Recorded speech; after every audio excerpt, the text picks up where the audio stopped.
Hey guys, good morning. It's April 2nd, Good Friday in 2021. So happy Easter, everyone. We are on block 25 of Sewcialites. So this week's block is designed by Bonnie from Bonnie and Camille. And this one we're going to have a lot of fun with because we're going to cheat and make this one really fast. So on this one, if you're making the 3-inch block, you would make it just like it says. If you're doing the 6-inch block, you can either do it the traditional Flying Geese way, or you can use this 1-inch by 2-inch Flying Geese paper. For the 9-inch block, you can either do the traditional way, which is how we wrote it, or use the 1.5 by 3-inch paper. So today I'm going to do my last 9-inch block live. Yay! And then I'm going to move to 3-inch next week. I just have to figure out what fabric I'm going to use. I still haven't decided. So I'm going to cover up this just so I don't make a mistake.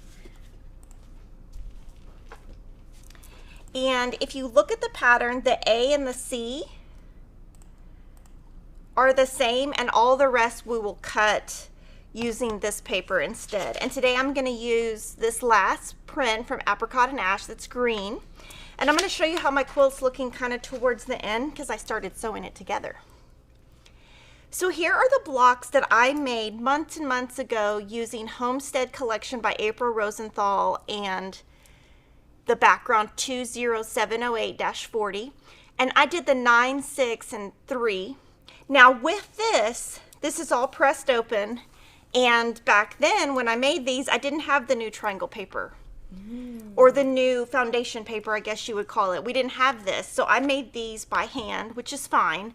It just took a little bit longer, and today with using this paper, we are going to press to one side, but I'm just going to pretend that we're not, because when you touch another block, that block is going to be pressed open, so it'll be okay. So here are my 3 blocks, and again, 2 of these quilts will be auctioned off for Make-A-Wish, and 1 I will keep. And then these blocks are sample makers made. So the very first one was made by Teresa using the quotation fabric by Zen Chic. This is Figs and Shirtings by Fig Tree, and Deborah made this one. Terry made this one out of Folktale by Layla Boutique. These are all Moda fabrics. This one was made by Sue, and this is Shine On by Bonnie and Camille, and Bonnie's the designer of this block. And on this one you can see these are little rainbow white on white prints, and she didn't pay attention to the direction, and you can't even tell. It just looks like dots. Yeah. When you look at it as like an overall quilt, you're not going to be able to tell that the rainbows go different ways. And then this one is Cider by Basic Gray, and Angel made this one. So you can see kind of the variety. This one has a little bit more of a background, has a little bit of a background. These are just a Bella. This is a grunge, and this is a background from the group. So you can get a lot of different looks, and you can also see how if you use a print that's dark and doesn't have any mediums in it, you really get the star points. If you do more of a medium, it's going to float more, which is totally fine. So you can get different looks. And one thing that you can do different that I am going to show you is in here, you could either use a different fabric, you could put the light fabric there, or the dark fabric. I'm going to show you 2 options. So I am excited about this block because I am loving this new paper. So what we're going to do is I'm going to cut the 4A squares first. I'm going to just kind of cut those. Now, let's see. I'm going to just cut, let's see if this is going to be 7 inches. Yeah. I'm going to cut 2 3.5-inch strips and cut that into 4 squares. So let's see. And I got a lot of quilting done last weekend. I I sewed probably in the, like Friday, Saturday, Sunday, probably 20 hours. I got so much done. And it was really nice to just quilt. I did get a lot of complaints from my family because my sewing machine was loud and they kept having to tell me to shut the door. Aww. They were just like, can you please shut the door? Okay, so on this one, I'm going to cut one extra square so that I can show you the center with the center being light, just in case you want to do that. Just so you can see kind of what it looks like. And then I'm not going to use it, but I can put it in my scrap bin for later.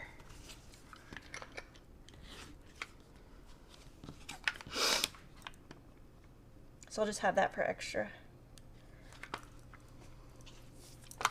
And then for here, we just need one 3.5 inch square for the center. So I'm going to cut that.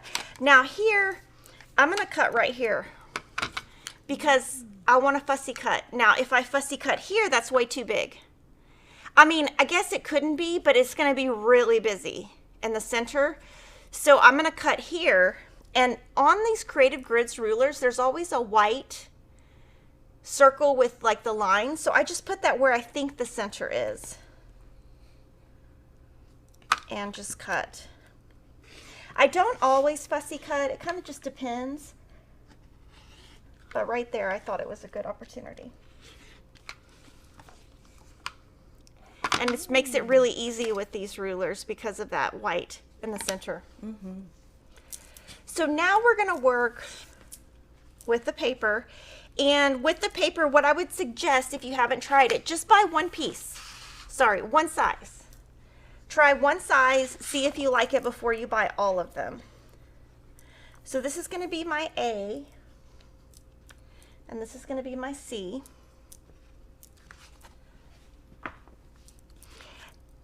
So we need 8 flying geese. Each paper makes 2. So 8 divided by 2 is 4 sheets. So I need 4 sheets. So I'm going to tear 4 sheets out at one time. Keep them together slightly. And I'm going to cut all this excess off that we don't need just to get it out of the way.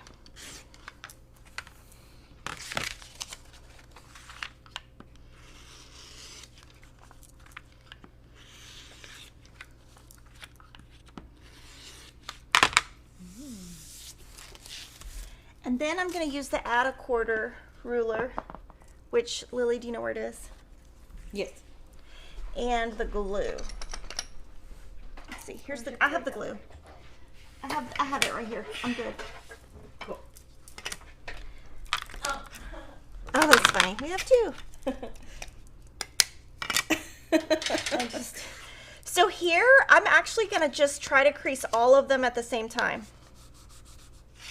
Just to save time. That's what I do at home. And it doesn't have to be exact. I just want to start the crease. And if it changes later, it changes. It's just to kind of get a rough fold in there. And you'll see how we use those folds in a little bit.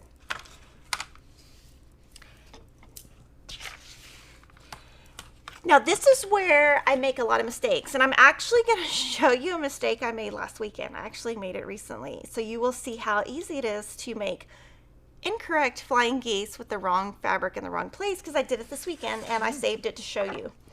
So your background, which is, when you look at the front, our background is going to be the same. It's going to be this. So we're going to need 4 squares that cover that. So I always keep the front of this.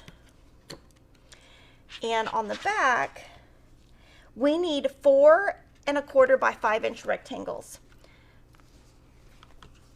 So I'm going to cut those. And we need 4 because we're making 8.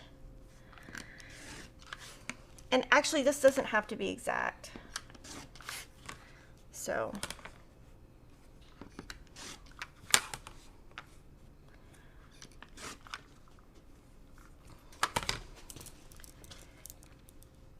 and here I'm just going to make it similar because it doesn't have to be exact. And then we'll see if we have enough on this. We might not.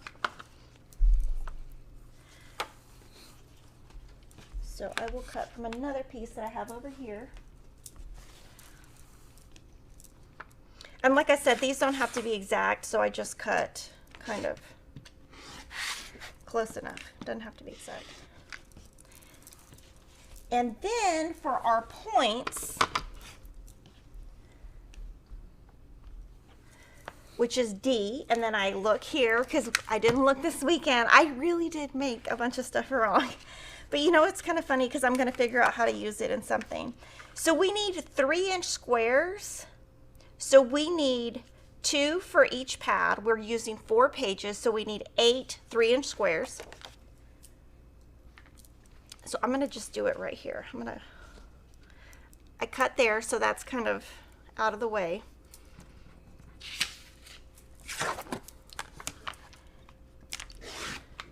Just make sure I didn't cut into that. I didn't. Save this for later. And I think I'm probably going to be making too many, but that's okay. Right here. I probably could have just done 1 strip, but that's okay.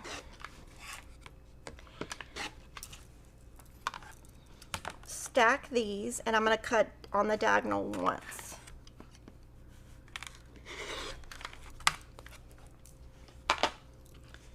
So I've got my triangles, got my paper.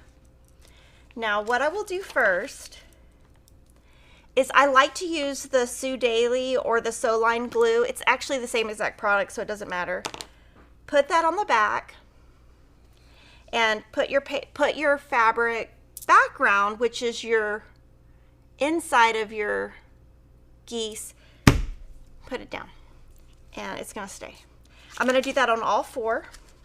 And you want to make sure your fabric is right side up, because don't ask me how I know that if you put it right side down, you're going to have some flying geese with some funky backgrounds. That's not a real background. That's what, when I go really fast at home, that's how I make mistakes, because I actually found the greatest documentary.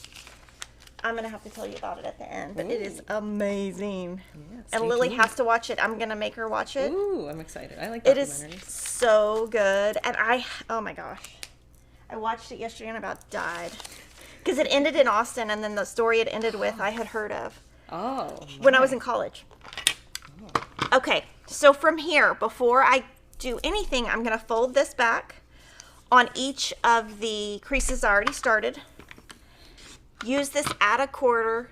It basically has like a lip, and so I guess that's the word, Lily. I don't know. Yeah, it's a lip, a little ledge. Yeah, so like if I go like this, it stops. You don't have to have this though. You can just use a regular 1/4 inch. This just saves me time. So I'm gonna actually cut all 4, and I'm gonna hope the paper doesn't come off that glue. And you can save these if you want, or then you've got that. So I'm going to do that on all of them. So yeah, so yeah, this weekend, when I get into like a really good documentary and stop paying attention, that's when mistakes happen, and then I just think, oh my gosh, I just wasted 30 minutes. Oh. But that's okay.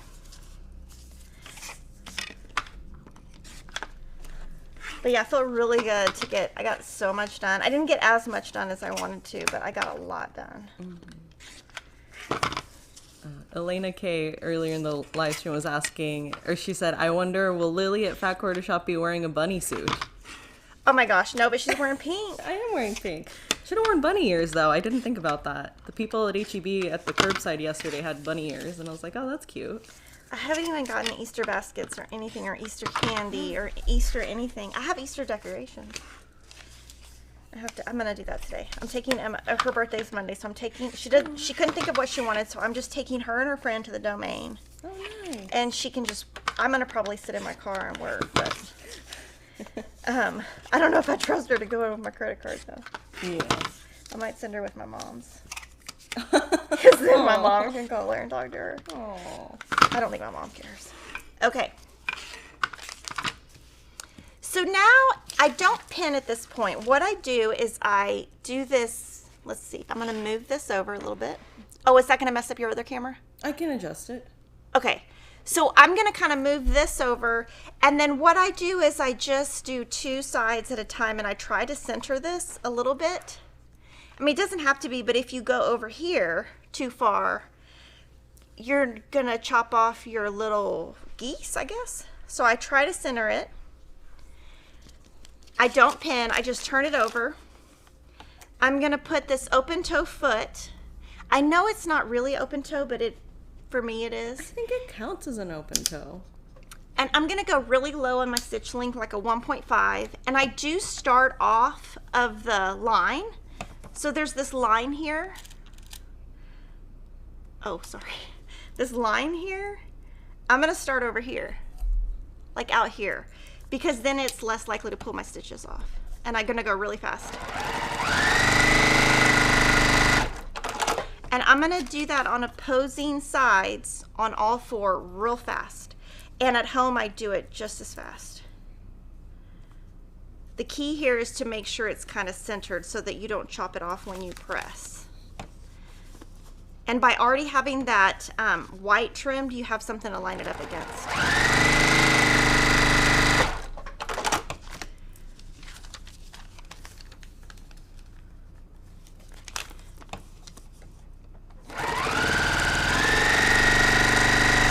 And if you're worried about not being able to center that, all you have to do is cut your squares just slightly bigger, and then nothing will chop off. And I do that sometimes. But I'm hoping today that I can center them.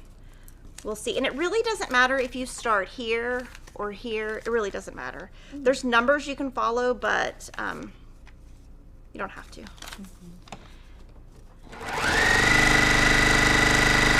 And I think what would be really fun for the channel is one day for me to make traditional flying geese, the Eleanor Burns flying geese, and then this flying geese, and see which one is faster. Yeah. So we might have to do that one day. Putting it on the list. Yeah, just to show, you know, which one. Everybody has a preference, though. It's not always about time. For me, it kind of is, but. Okay.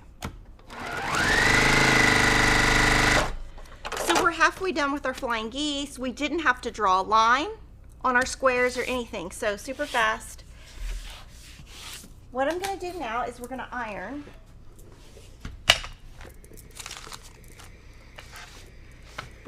Okay. Oh, is it sliding around? It's okay. What I am gonna do is turn. I think it's just something. It's something on the bottom is messed up, but that's fine. Oh, okay. I'm gonna turn the steam off because you're supposed to. Now, do I do that at home all the time? Not always. So I just press to one side. You can't press open with this paper. So I'm gonna press to one side. And then I'll do the other side. Also, I guess it would be okay to use the steam like on the next step because then you're kind of done with the paper. Like if it gets well, you soggy. could use the steam after you pull the paper off. Oh, that's right. Mm-hmm. Yeah. I mean, I use steam all the time. I don't. But yeah, I try not to with this paper, but sometimes I can't help myself. From Colby Cartledge, Kimberly, what made you finally decide to convert to a scrap saver this year? Well, I kind of started with using the leftovers to make those quilts, the scrappy quilts each year, and then once Lori, this sounds so weird, but once Lori bought me a label maker, I was like, oh, I have a label maker, I can do it. Because I think what was kind of holding me back was I'm very OCD about decorations. So once I had a label maker, I was like, oh, this works. So now what I'm doing is I'm kind of pulling this little seam back. And I'll show you what I'm doing in a second. And yeah, I'm ripping some of the paper. It's okay. It's going to be fine. So what I'm doing is just pulling that paper out back so I can just clip these off instead of bringing out the whole seam ripper. And since I've already clipped the 1/4 inch, I know exactly where to clip. And see, I cut some of the paper right there. It doesn't matter. You're going to still be able to see that line.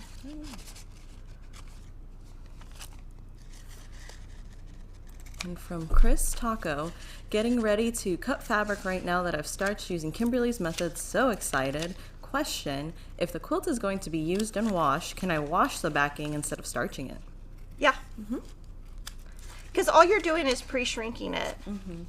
So when I started quilting, 25 years ago or however long ago it was, how many years have I been on it? Let's see, 97. I don't know how many years it's been, but people used to pre-wash, nobody starched. And I never liked the washing part ever. Well, because it takes the sizing out. And you can't pre-wash pre-cuts, right? No, you're not supposed to. So unless you're buying a bigger pre-cut, Oh, right. then you have to use, which is what I do. And from Leona Leona Kofod, do you use a different rotary blade to cut blocks you use your paper templates on? No, I don't. I just, when it's dull, it's dull. I use the Endurance, so I feel like it lasts longer. So I'm going to do the same thing on the back.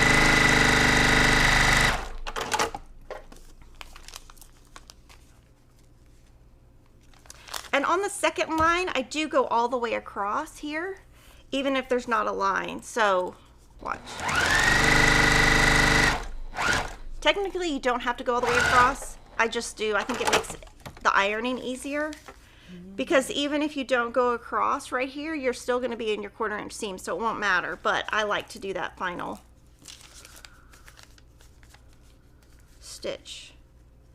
But it's optional.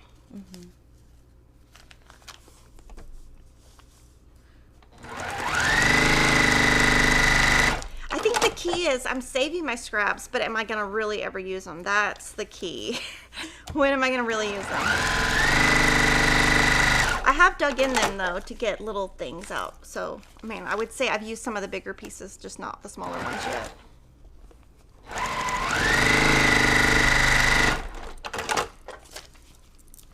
So that'll be the test. Maybe next year I will use them in my, whatever I come up with for next year.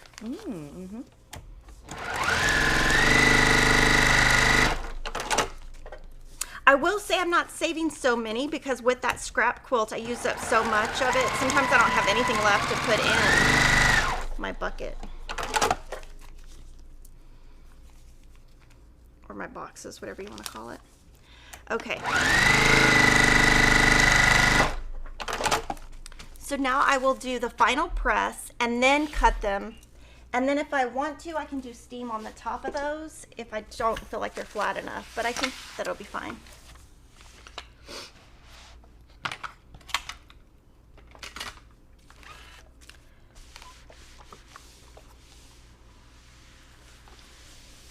And from Tina Wagner-Ploetsky, do you use the organ needles and the size? I use Schmetz and I use size 80 universal. Now, if I'm going to do a lot of foundation paper piecing or something, sometimes I'll use a 90. I haven't tried the organ needles, so I can't give you a review. I haven't bought needles in years. At one point, I just bought a big box of 100 needles and just took that home, and I haven't bought needles in years, and I just have them all. I probably don't change my needle enough, though. I probably change it like once a month. I know that's horrible. I don't think that's too bad.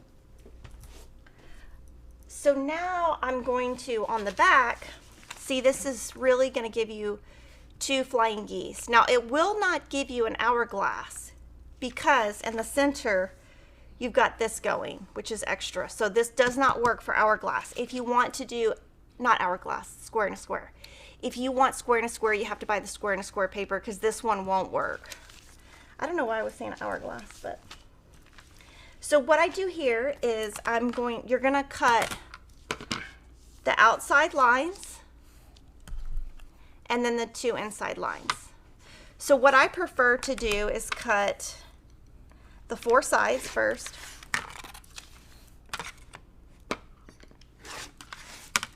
Oops, I didn't get exactly on the line there, so let's try that again. Let's see.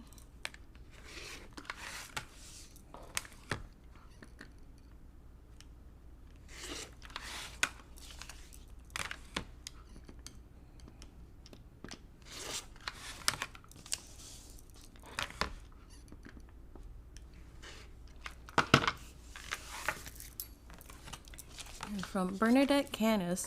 Do you ever lock your rotary cutter in the open position so you don't have to squeeze the handle while cutting? Oh, no. Mm-mm. I didn't know you could do that. Yeah, no. No. I would cut myself, no way. No, that's dangerous.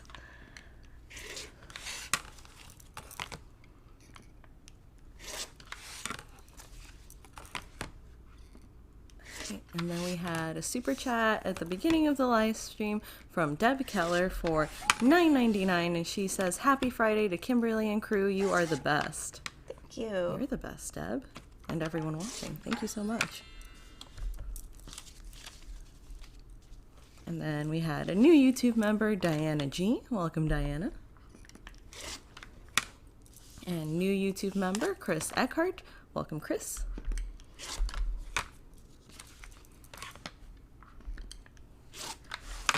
And then we had a super chat from Marianne Lucas for $10, and Marianne put a little pair that's saying thank you. Thank you. Thank you, Marianne. Oh, sorry, Super Piggy's covering up the cutting here, so I'll get him off the screen. And Leanne M is a new YouTube member. Welcome, Leanne. Woohoo. And another new YouTube member is Margaret Dooley. Welcome, Margaret. Thank you.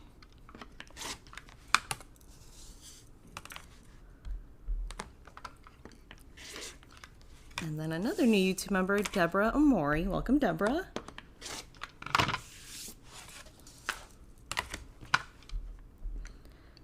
And a super chat from Valeria Bauer for $19.99. And she put a little dancing pair that says, "You are amazing." You're amazing, Valeria. Thank you so much. So for here, now you just pull your paper off. And since you've already kind of creased it, it's going to come right off. And I kind of do I usually do the outsides first and then that big piece last, and it'll just come right off.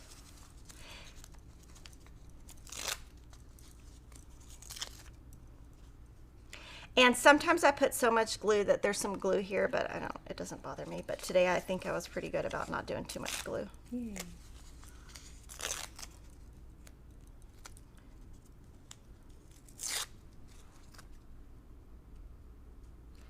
And then we had another super chat from Charlotte Walker for $25. And Charlotte says, "Good Friday plus day off equals watching a live stream live." And she put a little, like that air horn coming out with confetti at the end of it.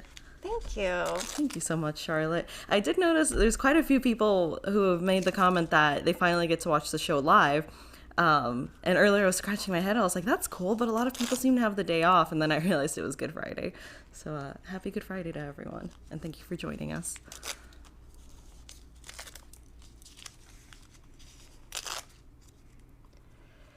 The best part about this paper is when they come out exactly the right size. And they also come out exactly a 1/4 inch away. And sometimes if I do Flying Geese the traditional way, I don't get that perfect 90-degree on the corners. So that's what's great about this paper. Now I haven't determined if it's faster. I think it is, but I'm not sure. I have to time myself to see. Okay, so now on our pattern, we want to sew these two together 4 times. So I'm going to lay those out.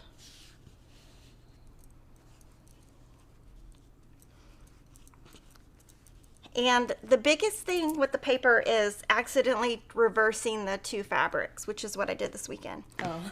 So here what I'm going to do is just go ahead and pin these so that I can just chain piece them, and I'm going to use change to a 1/4 inch foot, and I will put my stitch length a little bit up.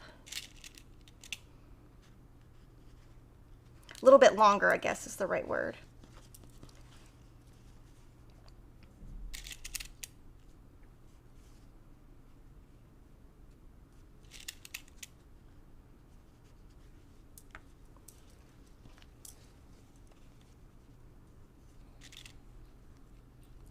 And we're getting lots of people asking, what is a super chat? What is a YouTube member? What are all these things, and why are people giving money? So super chats and memberships are something that we do through YouTube. Channel memberships are very similar. If anyone here is familiar with Patreon, it's a sort of extra perks sort of thing. It is $4.99 a month plus tax where applicable. And both of these things, super chats and memberships, are totally optional. Not asking anyone to pay to watch all the content we put out there. Like, all of our videos are still free to watch. It is just, again, like Patreon, a way to support the production of the videos. That new camera angle a lot of you guys are seeing was made possible by the super chats and the channel memberships, which then brings me to super chats. They are, we call it the virtual tip jar, essentially. So if you're watching and you want to give us a shout out, and again, help support the production of these videos, you can give us a super chat. Along with that, we also get a lot of comments during these live streams because we have so many of you guys watching and it's so exciting. But because of that, sometimes we may miss a comment here or there. So if there's a question you really want to ask or something you want said on live stream, like shout out to a friend, we've had those before, then a super chat is the way to get us to notice it. And I always guarantee for everyone, if you put in a super chat, any amount, I will shout you out and say your super chat during the live stream. Let me know if that answered your questions.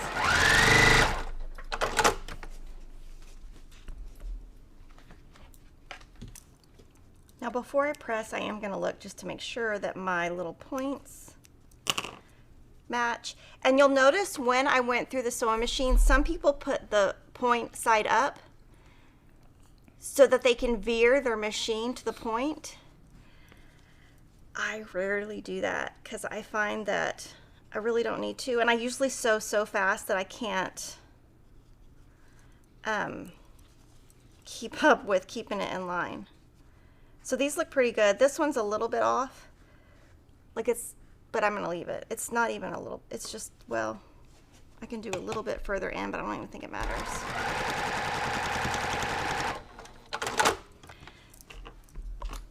So yeah, it just kind of depends on what kind of results you get if you do that. Most people put the point side up. I very rarely do. And I sew so fast. That's why it was so loud at my house. It's because I sew so fast that my machine goes crazy. And I was watching TV instead of my headphones. And so I have to put my TV louder. So I'm setting my seams, pressing to one side, and then at this point you can either press open or leave it. Since we press to one side on the others, I'm just gonna leave these pressed to one side. I don't think it matters if a couple of your blocks aren't pressed open. And I'm putting the steam back on. And then we can do the final layout, which this block is pretty easy using that paper.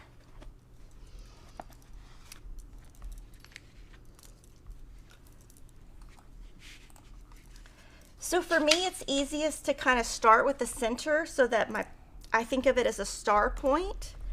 So I lay out these flying geese thinking that way, so that if you do this, you know, oh, that's not a star point, that's the other way. So I'm gonna show you a couple of options with this block, because anytime somebody gives you a block, you can change it however you like. So here's the traditional way to do this block. And I mean, it's just what Bonnie designed. We could change it by doing this, and you would have a lighter block. You could also, that's the second option. This is your third option, which creates more of a circular, and here's your fourth option. So there's so many things you can do to make the block look different. You could do a whole quilt with just those 4 blocks and rotate them and have a whole different look. So now I'm going to stitch down here. I'm going to pin and then stitch down that aisle and then add the last one, and then we can press and then stitch the last ones.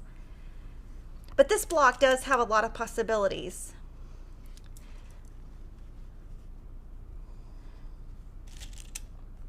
And I like this green.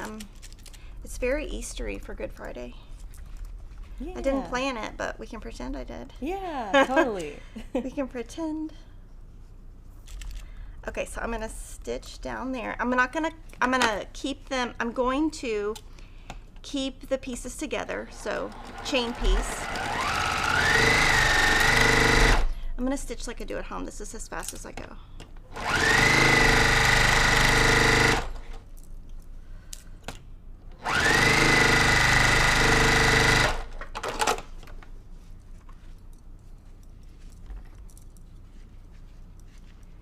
And even though I sew fast, my points usually match. Now, they don't always, but they usually do. So I'm going to unclip those at this point and then put these right sides together, pin, sew down that line, and then we'll press. And then I'm so excited because I get to show you kind of the layout I came up with and then show you. I have a mistake that I made that I'm going to show you guys, but I decided it's not really a mistake, but it kind of is, but I'm going to leave it. And it's one of those things that I was doing and I thought I had fixed, and then once I sewed it, I was like, wait a minute, I did the same exact thing. Oh no. So, and I'm not sure I'll be able to explain it correctly, but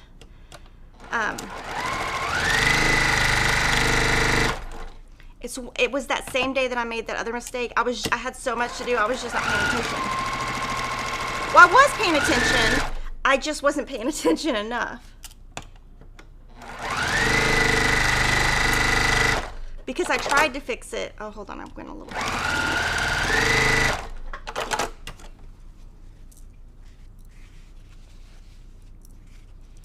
And so you can see when I'm doing this, and I've used that paper, I haven't had to unpick one time. Because all of my points right here are so accurate versus using the corner square where you stitch on the bias. So I'm getting a much more accurate result and saving time by not having to unpick.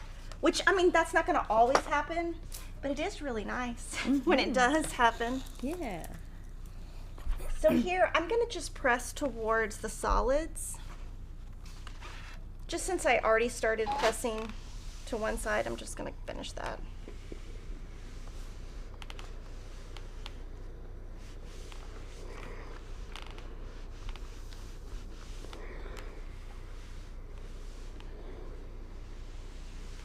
And this must be a sign that it's going to be a great weekend because I haven't made one mistake yet. So. I think I made all my mistakes on Saturday. There you go. But it is one of those things where when I start sewing, I start making mistakes that, you know, I just keep making them.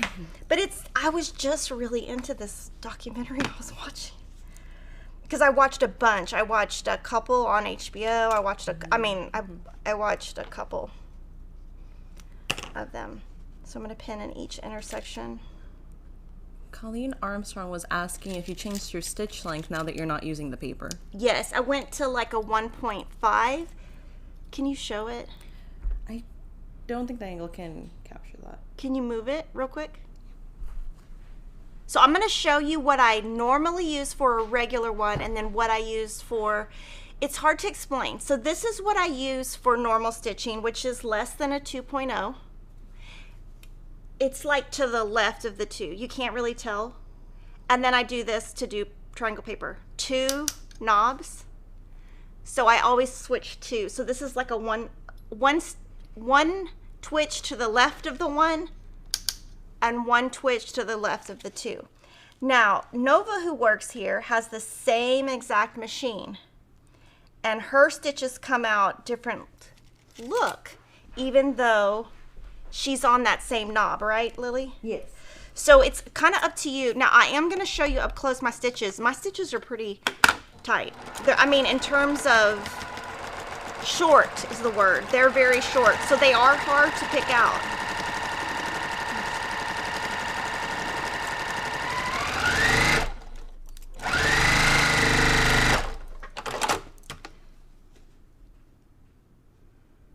I think if you show it on top camera. Oh, okay.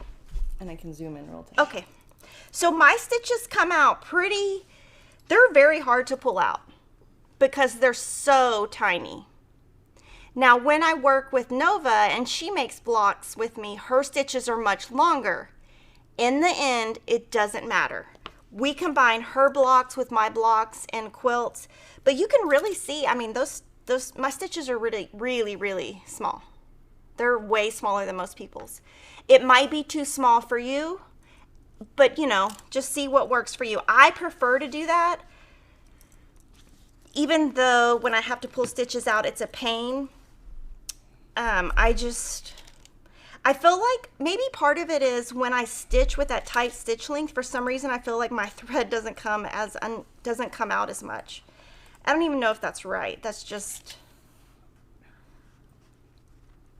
I don't know. I just feel like it's more secure.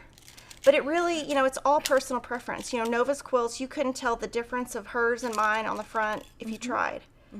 So it, you know, in the end, a lot of sewing and quilting and any kind of craft, do whatever you like best.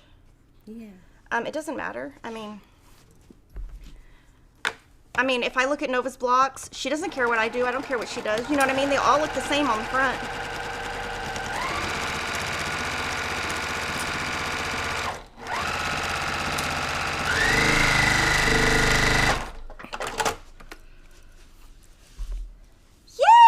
Yay! I'm going to clap for myself. Nothing came out. My thread didn't come undone either. Okay, so I'm going to move this out of the way real quick. Machine? Yes. Yeah, just to get it. I'm going to put this back. Thank you. The other day I lost one of the patterns, so I have to put it back now because I lost my pattern the other day.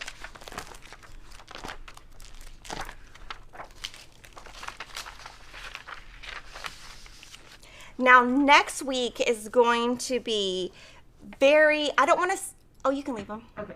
You can take this and I'll keep this. Okay. And I want to keep this. There you go. Thank you. Yep. So next week's, we're going to be working with triangle paper here, but I'm going to show you how I cut these bigger, and then when I add those to the triangle paper, half square triangles, then I trim down. And anytime I do a block, I guess this is called a cat's cradle. Anytime I do a block like this, I make bigger and trim down. But this took me a long time to master, meaning I went through a lot of trial and error to figure out how to really do it. So I actually feel like I'm going to be able to teach you something next week. Okay, so I'm going to move this out of the way. I'm going to iron this. And then I'm going to show you how I put my quilt together. I haven't even shown Lily yet. So I try to not show her so that she can see it on camera. Okay, so here, because I sewed both sides, I'm going to set both seams. And then I'm going to try to do this. I'm going to try to put this off. Finger press that. Since this is down here, my iron's not going to mess up those seams because it's easier to press out than in. And I will tell you that Brewer just came out with something that I ordered this week. I don't even know what it's called, but I'm sure going to buy it, and I think it's going to make doing this easier at home where everything is flat. And I will show you after I figure out how to use it. Okay, so now I'm going to trim this down. Can I put this over here, Lily? Yeah, that's fine. So you can grab it. Yeah. Let's see. Let me unplug it. Okay. Right? Yes, that would help. Okay, I'm going to unplug this. Oh, it unplugged on its own. I was ready. And then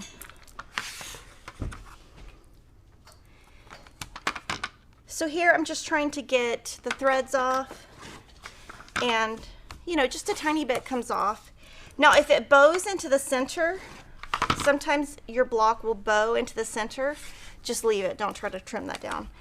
And anytime you're trimming something down, just make sure you never move the ruler a 1/4 inch past these seams. So very accurate blocks with that paper. It came out really accurate, and it also came out very flat. So now I'm going to talk to you about these two things. So these are the clappers that are, well, I don't want to say originally because this is a product that has been out before, but for the quilting world, this came out about 2 years ago and was a very new concept to me. I had never worked with these before in all the years I've been quilting. So Riley Blake came out with these, and I love them. We are getting more. I just don't know when. They are made in America. But these came out last week. Ooh. Now, these are made by the Gypsy Quilter, which is the same company as Checker. So I'm going to show you the difference. And I did work with them. So I'm going to tell you the difference. These are skinnier, but they're heavier. So, and I even had Lilly test because I was like, am I losing my mind or not? Because you would think this is heavier, but this is heavier. So this is skinnier and heavier. This is fatter and lighter. This is smoother. This is not as smooth. So if you look, you can see the grain is really ground down. And this one is a little bit darker, and it's not, Lily and I don't know anything about wood because we were trying to figure it out. Yeah. So I don't know if it's the same wood. It's about the same height. This one's a little bit lower. So I think it's all personal preference. Mm-hmm. And I have all 4 of them. So now I will have 4 clappers, and I will do this when I video. Because Lily thinks it's funny. Yeah. Clap with the clappers.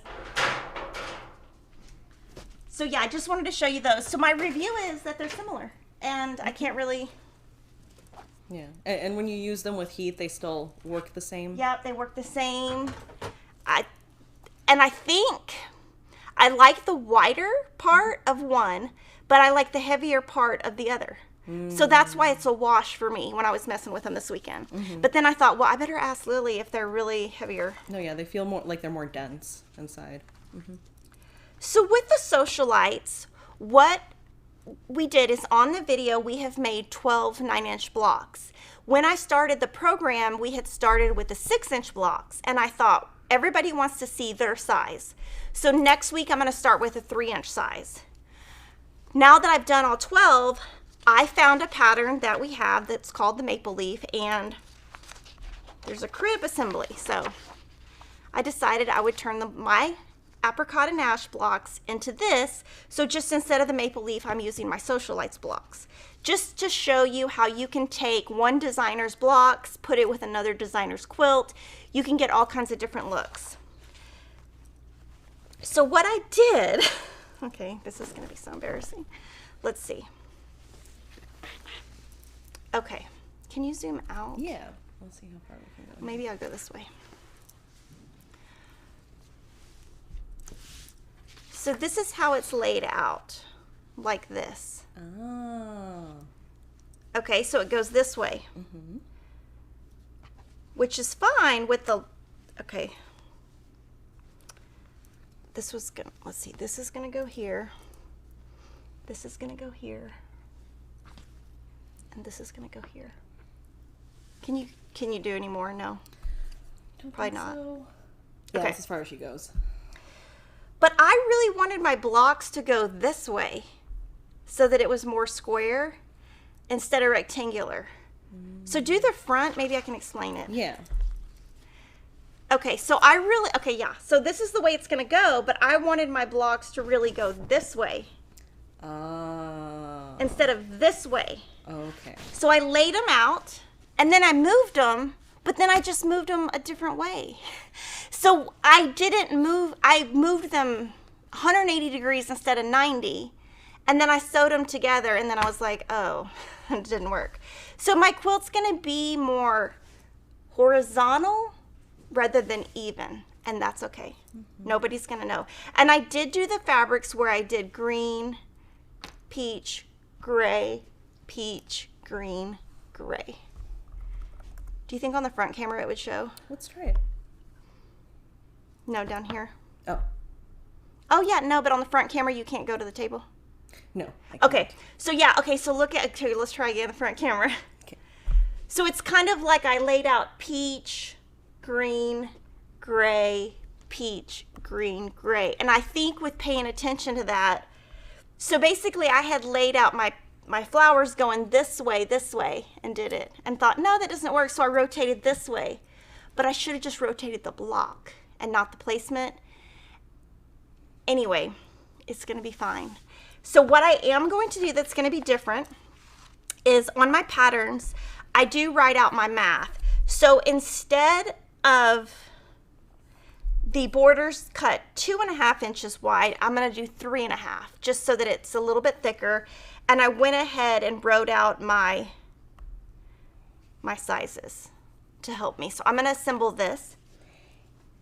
And the backing, we are going to do the panel.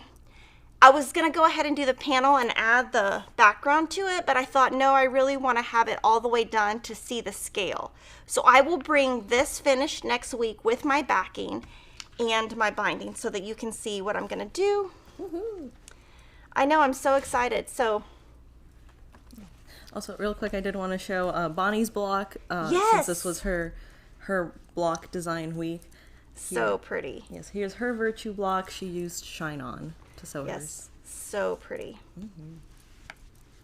So let me know if there's any questions before I take a little break. Yes.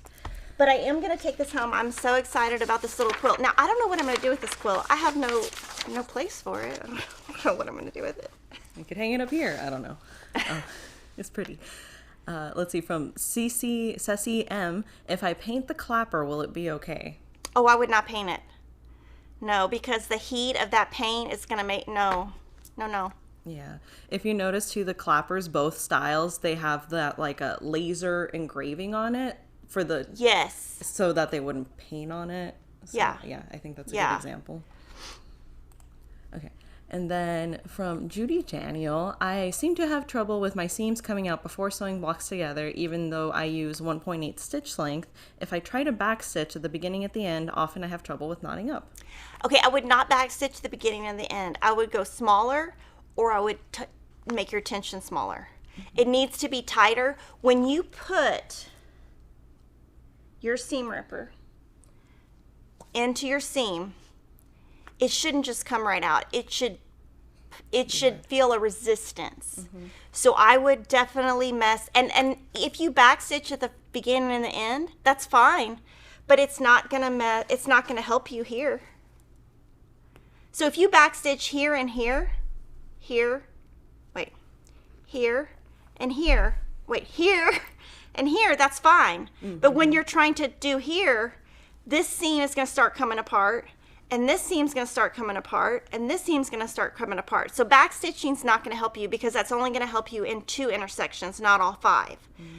So make sure your tension is tight enough, and when you put the seam ripper in your seam, it should not come right out, and your thread shouldn't start coming out. You should fight with it. It should have a fight. And that's why when we're on camera, it's always hard for me to unstitch. It's just as hard at home, but I feel like my stuff's not going to come apart. So I think it's probably a combination of tension and stitch length. And every stitch length, like I was showing you, I was talking to Nova earlier this week, and she has her settings the same as mine, and her stitch length does not look anything like mine. So every machine, even within the same manufacturer, same model, is going to give you a different result. But I think when I was talking to her, I think my tension is tighter or something. So she's going to send a photo of what she has on hers. So I can try to figure that out. But, I mean, it doesn't matter. All right. And then we had some super chats. Before I get to them, though, I did want to address April Bowen had brought up to me during the chat that some people with the super chats were feeling like it was a money grab. And April Bowen says she tried to explain on the Facebook page because she knows we're so appreciative and don't require anyone to super chat. You know what? In this world, everyone's going to complain about something. Let it go.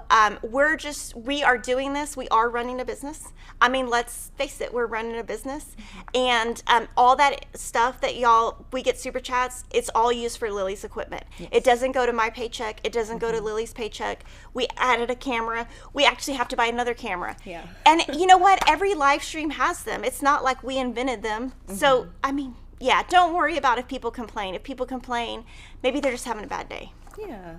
I mean, it's okay. I mean, it is what it is. People, it's like we always say, it's always optional, and we will always continue to provide free content for and you Lily guys. always tries to read everybody's comments. Yes. She doesn't leave anybody out on purpose. Yes. What happens is when you're in a live stream, any live stream, because I watch true crime live streams, some people start having conversations about, oh, my dog, my dog's going to the vet or something like that, and then she's going to start missing conversation. She's going to miss comments within conversations. It's not intentional. It's just part of the how live stream is. Yeah. So we don't, some live streams I watch, they say, if you want me to answer your question, you have to do a live stream. You have to do a super chat. Yeah. We don't do that. Yeah, no, we try It's just something that YouTube has.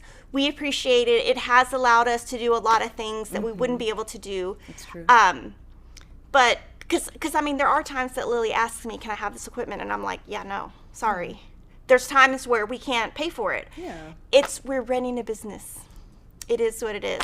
But we do a ton of free stuff. I don't know how much, I mean, I pour a ton of my time, my personal time, into just coming up with free content, free ideas. You don't have to pay anything to watch. That's all just optional, and it helps us. And we're running a business. Yeah. And that being said, we are so thankful for everyone who Yes. does chip in. So starting with a super chat from Seven and the Littlest Mew for $24.99. And thank you so much. She's always in the chats and she's super sweet. Thank you. And I did want to let you know, now that I just thought about it, on Monday, coming up at 9 a.m., we're going to do week 2 of Serendipity, which is right behind me, and it's all those flying geese that go across. So you can join me Monday for that. That's completely free. And guess what? We've raised $52,000 for charity. 54. 54, oh my gosh, 54,000. So what we do here, we're not just doing this for us, me. We're about building the community, donating to charities outside of the quilting world. Everything that we do is to be a better person.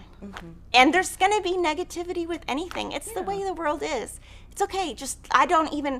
You want to know why I don't get on social media? Because of stuff like that. Because I don't need it. I'd rather just sit and stitch. Yeah, stay positive. Yeah, I don't have time for any of that. That's a whole nother realm of the world that I have no interest in. When my kids start complaining, I'm like, are you really going to complain about that? I really will tell them if they start complaining. I'm like, get in line behind everybody else who's going to complain about everything. I'm not listening to you.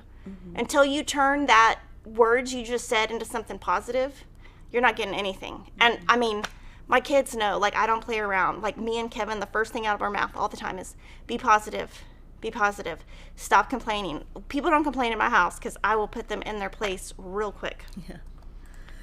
All right, and then super chat from Today's Dental Care for $4.99 UK pound, and they said, watching in the UK, so lucky. Thanks, you guys are awesome. And then she put a little kissy emoji and then a little heart emoji. Aw. Thank you so much. Thank you. And then new YouTube member Leona Kofed. Welcome, Leona. Thank you. And then after that, we had a super chat from Brenda Connolly for $10. Thank you so much, Brenda. Thank you. Sorry, gotta clear my throat. The allergies are getting to me, I think. Let me clear my throat. Sorry, I'm singing a song.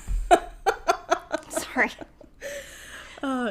New member Deidre Norchi. Welcome, Deidre. And then we also got a super chat from Leona Kofed, who was a new YouTube member, for $4.99. And Leona says, thank you for explaining super chat and membership. I don't know what I don't know. Always learn something with FQS. Thank you so much. And what's really awesome is we're going to buy this new monitor that I have really bad eyesight, and constantly I get on Lily's nerves. I know I do, because I'm like, can you move the monitor? I can't read it. So we're going to get a monitor that's bigger and that goes closer to under the camera, which will be really cool. And once we do it, we'll probably do a members only photo of it. Oh, yeah. I don't even know what it looks like, but I'm so excited because I can't see. Yeah. But I am really thinking about going to the eye doctor and really thinking about getting that surgery, because it's not fun to not be able to see, and it's embarrassing. Well, because everyone here who works here is so much younger than me, and I'm like I can't see. Oh, yeah. We try to help. It really doesn't annoy me, I promise. I know, but I'm the other day I read the wrong date, and all weekend I beat myself up over it because I'm very hard on myself. And so I'm like, oh my gosh, I cannot believe I said the wrong date. I'm very hard on myself, and I have a kid that's the same way. He yelled at me last night, and he said, "You're just like Emma." And I was like, I know. And then he stopped. Because I think it's funny when your kids get mad and they yell at you. If you yell back in the same exact tone, then they're just like, oh, That sounded horrible what came out of my mouth. Probably shouldn't do that again to Mom because she's going to make fun of me. All right, and then super chat from Valeria Bauer for $49.99, and she put a pear it's riding on a it's not a rocket. What's it called? Spaceship. It's not a spaceship. It's it explodes. It's a Firecracker. firework. Thank you. Oh my gosh. Firework. Firecracker. Yes, that's what I was looking for. Thank you, Valeria. And then super chat from Ileana Fernandez for $9.99, and she put the pear saying thank you. Thank you. Very cute.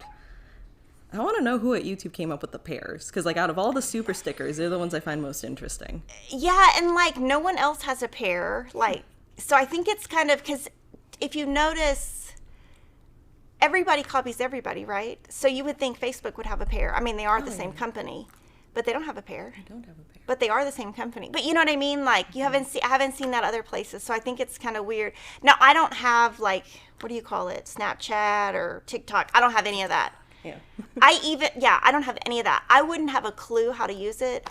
I do have people that follow my daughter, and if she does something out of line, they just text me, and I say, hey, and she's like, well, that's not on your phone. How'd you know? And I'm like, because I know everything. I mean, she's 14. She knows how I know. She just doesn't know who's watching her. She doesn't know who to block. Oh. All right. You got to do something. You got to stay up with them somehow. All right, another super chat from, hang on, let me not miss it here, Leslie Bircher for $4.99. Thank you so much, Leslie. And then we had another super chat from Sunshine Girl 74 for $4.99, and she says, love to help, Lily. Thank you. So I'm going to take a little break, and Lily's going to come chat, and she's going to show you the Shine On block that we're on, and I'll be back in like 10 minutes. Yeah.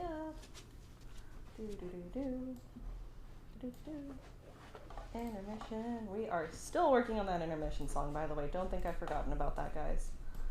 Give me one sec here. There we go. Okay. Coming up here, grabbing my stuff. Hello. Hi, everyone. My name is Lily. Voice person behind the camera. Wish I had bunny ears today. That would have been real cute. I don't even own a pair, which is odd. Okay, so things I want to show you today are the Shine On Quilt Along. We are on month 5 of it. Let me pull it out real quick.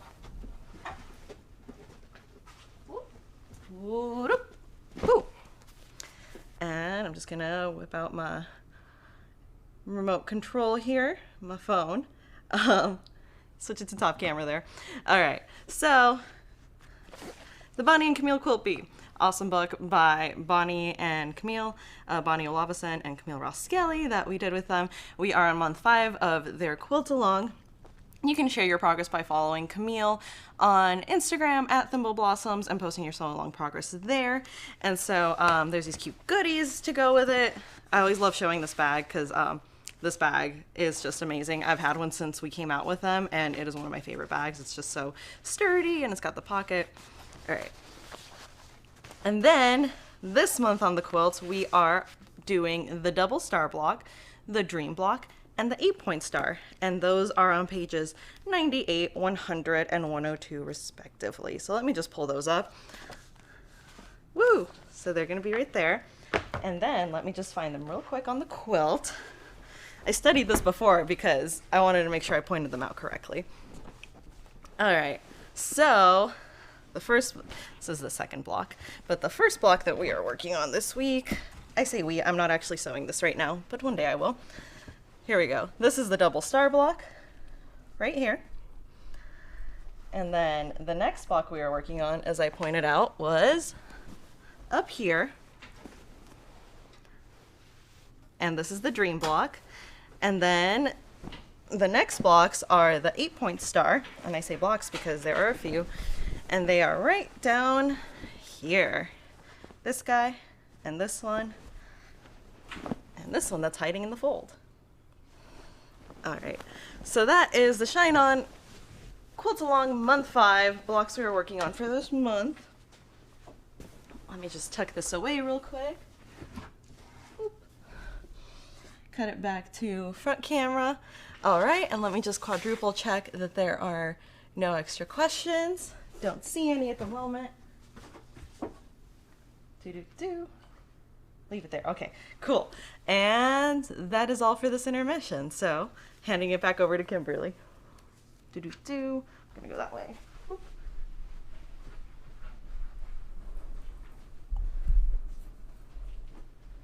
Yay, thank you, Lily. Yeah. And I wanted to show this. This also goes with the book.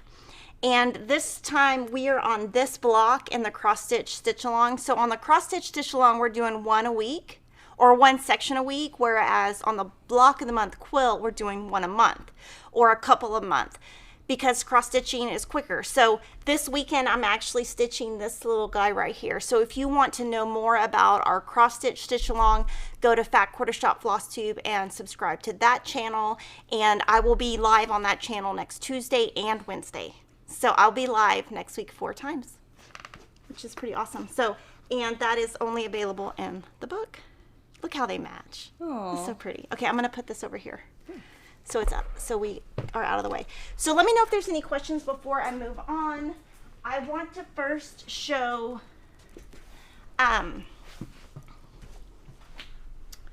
this. I want to show them all of the stuff I'm stitching on. This, I cannot believe, you guys, like I am in awe. This, we're auctioning. This is Lori and I's best friend's quilt along. Woohoo. It's at $5,100. I don't know who has $5,100 to buy a quilt that I made. I mean, I'm in awe. All that money goes to Make-A-Wish. Mm-hmm.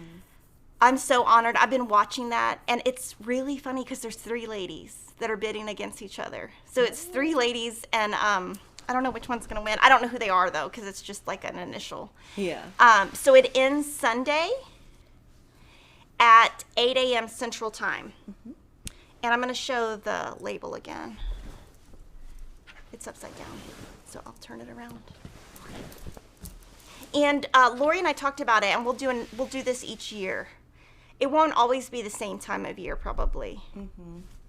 And Gina Tell of Thread Graffiti quilted it, and she also did this binding for me, the coral rickrack vintage trim. So I want to show that, mm-hmm. And we will on next week we'll show who won it, if they want us to say. If they don't want us to say, we won't say. And we'll talk about it next week. Mm-hmm. Now, continuing with sew-alongs that I'm doing, this is the Sherry McConnell free block of the month for 2021. So I do this every year with her. She does the blocks. She shows them on her YouTube channel, which is called A Quilting Life. She also shows them on her blog. So I'm going to show you the previous ones, and then I'm going to show you what I did this week. So this was block 1, and this is the Flea Market Flower Collection by Lori Holt. And what I decided to do is use this brown accent in each block and the same background in each block. Now, when I first started, I wasn't sure if it was going to work, but it has worked. So on this block, I went ahead and did the brown here and then accent colors, and I am keeping my fabrics separate. I have 2 boxes. One, they're all starched, I guess. One box is used and one box is unused, and that way I try to use up each fabric at least once. And on this one, if you are making the 6-inch block, you can use ISE 775, which is 1.5 by 3, which is this paper. And if you're doing the other one, which is the size I made, you would use this paper. So these are the papers you can use to go with it. Now what I did was I made this block, but I wasn't paying attention to the colors. So I started with these for some reason. And look what I did. Oh. I did the wrong thing. I mean, I did the whole thing, and then I was like, wait a minute. Oh no. And what I had done is I had used half of the paper. I had used 1 square for this paper, and then I had just used like I had a big background square and then I used the points. And so I used 2 papers and then I cut them apart and I was like, wait a minute, they're not the right way. So I'm not gonna throw these away. I actually didn't realize it until they were cut and all the way finished. So luckily I didn't make these and these at the same time, because if I would have done that, I would have had 8 wrong. But I'm not gonna throw these away. I'm going to probably keep them for the label. So if I'm doing a label, I could do something like this, where, oh, I actually have a label over here that I can show from the video later. Let me try to find it over here. I think it's with your shirt. You do? I think so. Okay, let me see. Oh, it is. So this little label, I don't get paid to say this. I pay for these every month from Sweetwater Label Company, and these are the ones that came, I believe, this month or last month.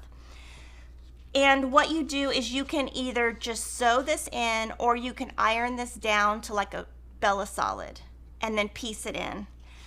And I'm gonna show that on an upcoming video. But on this one, you could just sew this in to the center of a white square.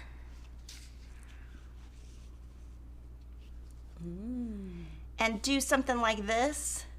And then you could add white, and then you just add your borders. Kind of like how the Best Friends Quilt Along has a pieced border. So I'm not going to throw these away. They will get used. But I was very thankful that I hadn't made all 8. And I had just, I don't know why I hadn't. I usually do everything at once. So I don't know why I did that, but people make mistakes, and that's funny.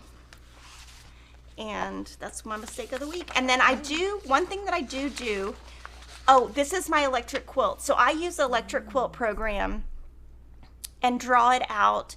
Now, you'll see that I didn't end up using the fabrics I drew out, because I usually just draw out any random color, but just try to get my brown placement. So I tried brown probably on the outside, then on the inside, 2 points. You know, I kind of just make sure I know where my brown's gonna go, print it, and then when I get home, I just pull from my unused baskets and try to balance.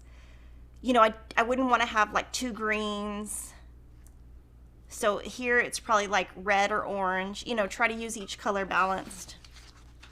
So that is that, and this is completely free on Sherry McConnell's blog. She posts it on the first Tuesday of the month, I believe. No, I'm sorry, the 7th of every month. By the 7th. Yeah. By the 7th. So hopefully this one's out, because I just posted it.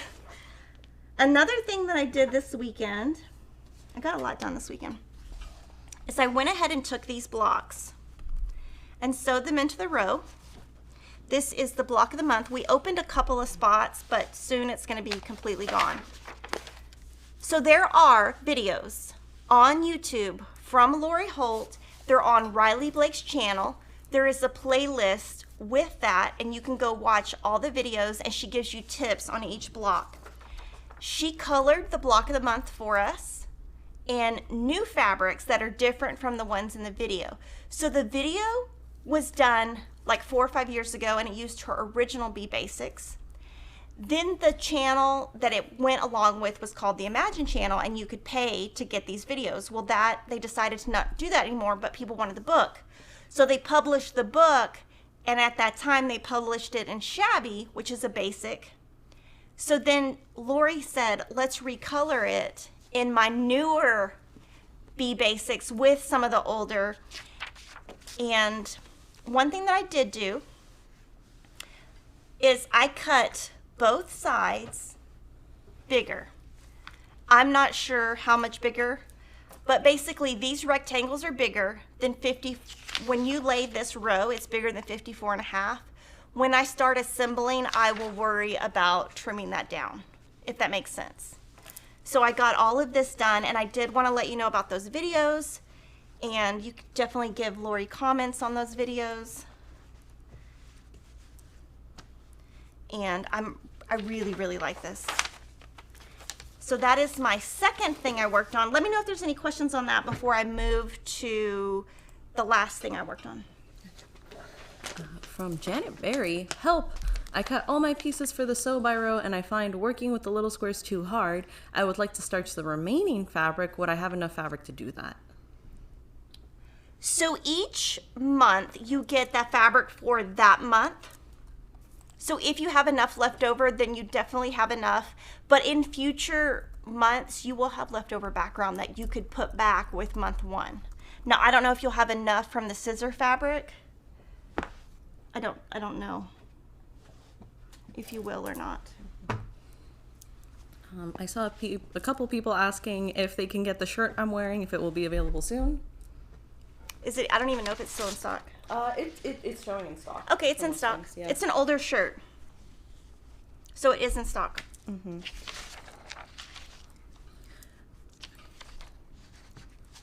Okay, the next thing I worked on was my Stitchery Sampler by Joanna Figueroa. We're down to like 10 kits, something like that. So if you want your kit, they're going to be gone soon.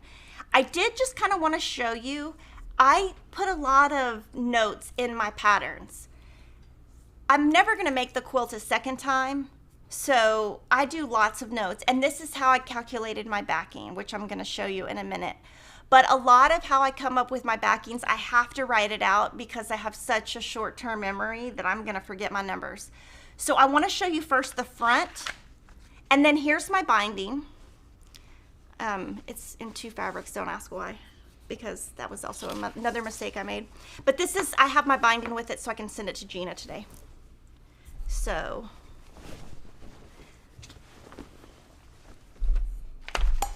I'm going to just show you on the front, and then I'll show you turned over. So no, this one.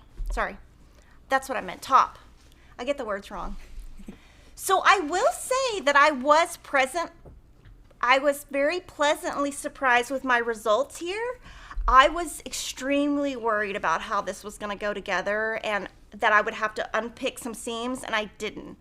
I did press these open, and you can see when I got here, some of my seams kind of went all over the place, and that's okay. I'm not going to fix that. But I was very concerned about this, to be honest. I thought, oh, this is going to be a rough Saturday because it's not, and I don't even think I unpicked any. So that's one side. This is the other. This is actually the top. But to me, this quilts like this, I don't really feel like they have a direction. Mm-hmm. And I was super OCD, and I made sure all of my sashing and outer border went the same direction. Now, I will say one thing, that if I redid it and I had to redo it again, I would have preferred this to be wider. Just, I'm not a fan of skinny borders on the edge, but I know exactly where this is going to go. It's going to go in my house, in my bedroom. So I'm going to show you from the front camera. And one thing about doing this with the sew along that, like, for example, that, you know, me and a lot of designers do, is doing 1 block a week or 1 block a month really helps you space it out so that you don't get frustrated. Mm-hmm. Sometimes if you're working on a quilt and you made all of these blocks and then you had to go and do this border, you would just be like, I'm so sick of this quilt, I want to do something else, I want to do something else. So breaking up, create your own sew along at home. Break it up and do a little bit each week, and you will have good results. Now for that border, our triangle paper, our foundation paper that's Flying Geese will not work for this. But I also think even if it was the right size, I think pressing open gives you a better result, which you can't do with those papers. Mm-hmm. So that's what I did this weekend. I'm very happy with this. I love anything Joanna does. I'm a huge fan. So I got this done. I have my binding with it so I can send it to Gina. I'm going to set this aside real quick. Mm-hmm. I haven't even told her it's coming. So what I did... She's in the chat. Oh, she is? Okay. So what I did is when I was done, I wrote down my size, okay, my finished size. In the book, for some reason, there's no finished size. I don't know why. So I wrote down my size, and then I kind of thought, well, I can do something across the middle. So 49 by 59. So then I wrote 59 by 70 is what I needed it to be. So this is literally me drawing out what I needed to do to get my backing to be big enough for Gina. So I had bought the backing, but I decided that I wanted to try minky, which is Shannon fabric, on the back so it'd be soft, because I'm going to put it in the chair that I sit in, so that I wanted it to be soft. And I wanted to try it out to see how small she could get the quilting, because I don't like big quilting. So we're going to try this, and if it works, I'll do this more often. And I will say that I was very concerned about the amount of dust that was going to go everywhere, and it really didn't. It wasn't too bad, but I did take, we have a little hand vacuum cleaner, and as I cut, I just vacuumed. So this is my stripe in the center. Just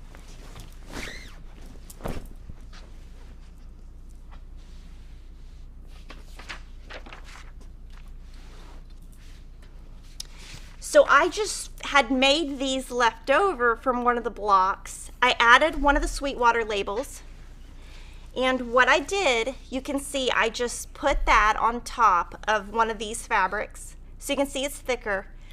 Cut it down after I ironed it down, sewed it in, and so if anyone ever steals the quilt, my name is right there. It's sewn in, they can't rip it off. But what I did is I wrote down, okay, this is 7 by 19.5. Then I did my math to figure out what size these need to be, and then I just added here and then chopped off. And I have a little bit left over of this. This is C3 steel. And I have a little bit left that I might make a pillow with. Ooh. But this is the first time I have really pieced in a Shannon minky style fabric on the back where it's pieced in with cotton. I've never done that before. So I'm gonna see what I think of it when I get it back. Because one thing that's very unique about me is I really am very picky about the quilting. I like my quilting to be very tight, very dense. Is it dense? Like I want it to be as small as it can be. I do not like big open quilting. But I'm not sure, because on this you can't quilt real tight, because this is, I don't know how to explain it. Gina might have to explain it in the chat. So this is the first time Gina and I are trying this together. But I thought, oh, I think it'll look good. I'm excited. You're excited. I'm scared. You're talking about you're excited. Yeah, it's not my quilt. Yeah, I know. I'm a little bit scared.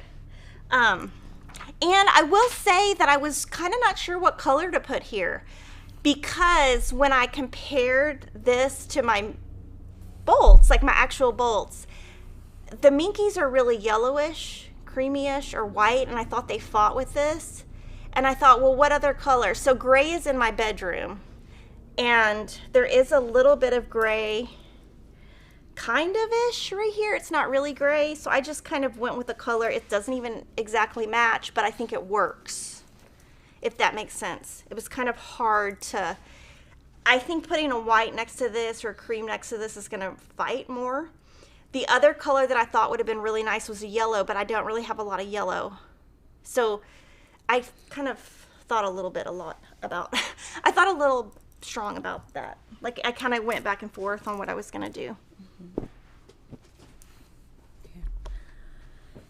And then, let's see, super chat we had earlier from Cheryl Colley for $25. Cheryl says, "Booyah! Thanks for all you do." Oh, thank you. Thank you, Cheryl. That was a great comment. Booyah. Uh-oh, sorry.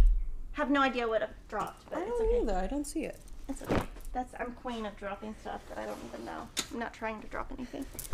And then another super chat from Barb Setterdahl for $5, and Barb says, "Love these YouTubes and Fat Quarter Shop." Thank you. I love doing them. One thing that's kind of well known for people who work, I love the live streams. I love it. My absolute least favorite thing to do here is the videos that are not live. And I don't know what it is, but I get in my head. And I think I overthink it, and I'm just not as natural on those, and they're harder for me to do. And I think Lilly can tell, like, my mood. I'm very hard on myself on them for some reason. I don't know why. Yes, but we're working on it. Sally Johnson gave us a super chat for $10, and Sally says, I love Fat Quarter Shop Kimberly, and Lily works so hard for us. I have shopped at Fat Quarter Shop for what seems like forever, been a customer since 2011. Thank you for all you do. Thank you. Wow. Thank you for shopping with us. It's a decade. That's amazing. Okay, and sorry, super chat from Marcy Heron for $9.99, and she put a pair that's dancing that says #1 fan. Thank you. And another super chat from Teresa for $25, and Teresa says, my husband, listening from his office, strongly suggested I donate for Lily and Ashley. For Lily's camera. Thank you, This Teresa. stuff is very expensive for, like, when she sends me stuff, I'm like, why does it cost so much? But, you know, I don't know anything about technology. I barely know how to use the iPhone. Like, if I had to get on TikTok, I would have no idea what I was doing. Like, I have, and you know, I think it's because social media has a negative energy to it, and I have, there will be none of that in my life. I have zero. I don't put up with much at my house. I mean, I'm pretty strict. I don't yell or anything like that, but boy, when I tell them, I'm like, nope, I just walk up to them and take their iPad away or turn the Wi-Fi off. I know where the cord is, and then take the ladder where they can't get to it, because you have to get on a ladder. You just unplug it. I mean, I don't need it. I don't need a Wi-Fi. I can stitch for a couple hours. And on my daughter's phone, I have an app where I can just hit a button and it turns her phone off. Because I don't, like, that's what I mean about negative energy and negative stuff. No. Yes. Why am I going on a rant today? You're good. But yeah, no, the equipment, as Kimberly said, is expensive. But also wanted to mention that if, you know, everyone's financial situations are different. Like, if you don't want to do super chats or can't afford it but still want to help out, like, just subscribing and liking our videos makes a huge difference for us on YouTube. So if you're not and already commenting, comments yes. are very helpful, because they're not just helpful for YouTube, because, I mean, whatever, we don't care about that. It gives us feedback on what you like, what you don't like, what to do more of. That is like the best thing ever, is the feedback. Positive, I mean, feedback is always great, but any kind of feedback we get, we listen. That's one thing, we listen.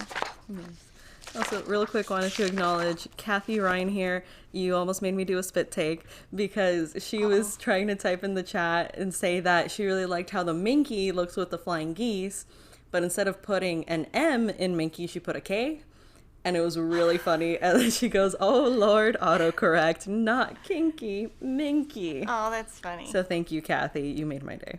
That's funny. So I wanted to let you know we have a brand new book coming out with Lori, and I've shown it a little bit before, but now all the quilts are done, and I'm going to tell you exactly what's in the book. This book is more of one of her smaller books. It uses her bee cross-stitch fabric, and there's the same quilt. We wrote it in 3 different sizes. So this is the crib, and the crib is 8-inch blocks. And Mike quilted these, and his website is mylongarm.com, and we did different pantographs for each. Lori picked all of them. So this is the crib. So these are her bee cross-stitch fabrics. Now this is an early rendition of the book. It's not a updated one. But we have basically, now we have lines around it, so it's easier to see, but you can see block 1, block 2, block 3, so that if you want to make it exactly like Lori picked the fabrics to be, you can do that. So these are 8-inch blocks, and they're Kaleidoscope blocks. Deborah made this, and like I said, Mike quilted it at mylongarm.com. So this is the crib. So pretty. I'm going to put it at the edge of the table over here. That works. Because we have room. And then this is going to be the lap. This is a pretty big lap. It's 72 inches square, and we're kitting this one. Teresa made this one, and Mike quilted it. And again, with both of our long arm quilters, if you like one of the pantographs, they write it down and save it so that if you want to do this pantograph on a different quilt, he can do that. Or Gina can do that, either one. Oh, let me show you. So this is huge. It's a very big lap. It's so pretty. And these blocks are 12 inches. So it's the same block, different sizes. So the crib was 8. These are 12.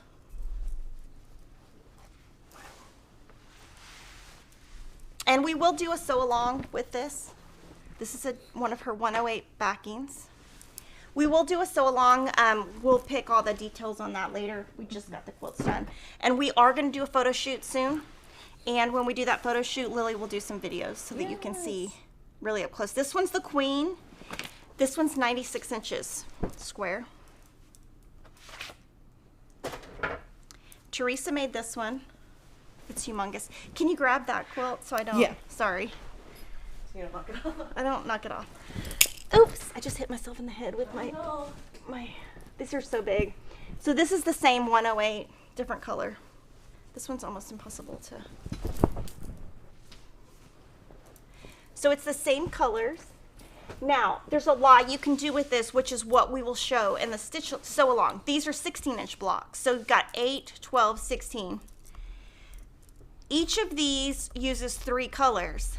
When we do the sew along, you can do 2 color blocks, and you can have your darks here, but you can also have your darks here and your light here. So there's so many things you can do with this, and this pantograph I love. Okay, so here it is from the front. Oh my gosh, it's so big. It's ginormous. Let me see. That's lovely.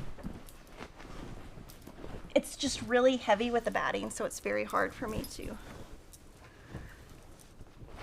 That's the kind of quilt you want in the winter or in the summer to go out to the park. Oh my gosh, Lily, you will ruin it on the grass. Oh, yeah. Or display on a big wall. Yes. To treasure it forever. No, most people do what you do, Lily. I'm just OCD. No, I know. Okay, so I'm going to push this one over here. Oops, sorry. And then in the book, there are pillows. So I'm going to show you all the pillows.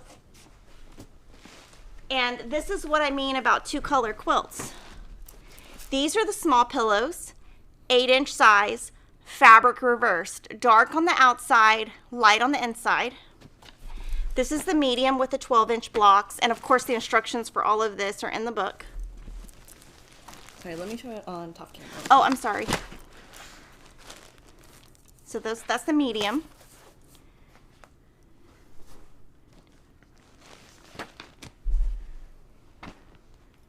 And you'll see that if you look at the pantographs, they're all different.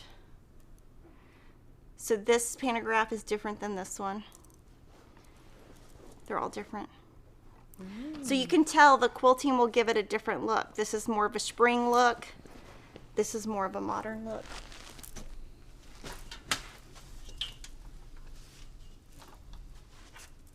And then these are the ones that would be great for a bed or a couch.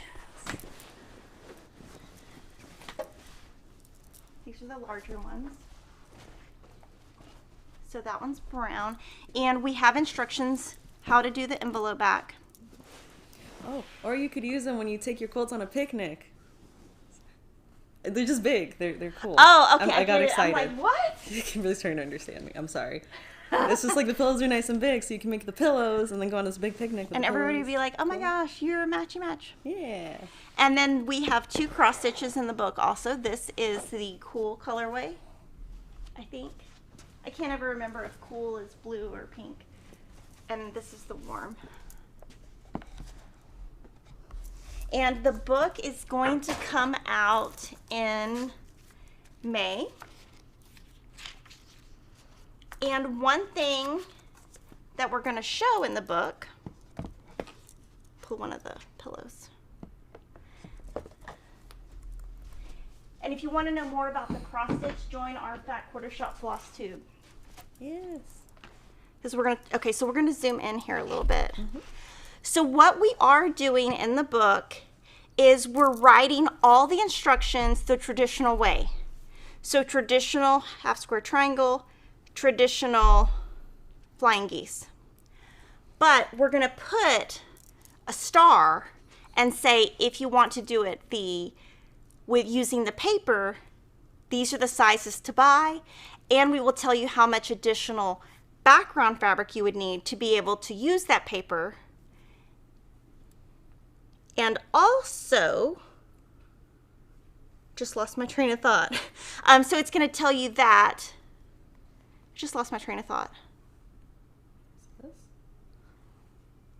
Yeah, so so the instructions are going to be written the traditional way, and then we're just going to tell you how much background you would need if you're going to use the paper. But if you're using the prints, it's the same exact amount of fabric. It's just the background that changes a little bit. So let me know if you have any questions on that book by Lori Holt. Again, it is coming out in May. Okay, yeah, the first question for many people was, can you use the triangle and flying geese papers? Yes, and we're going to list, so each one is different, and it will have picture of it, SKU of it, name of it.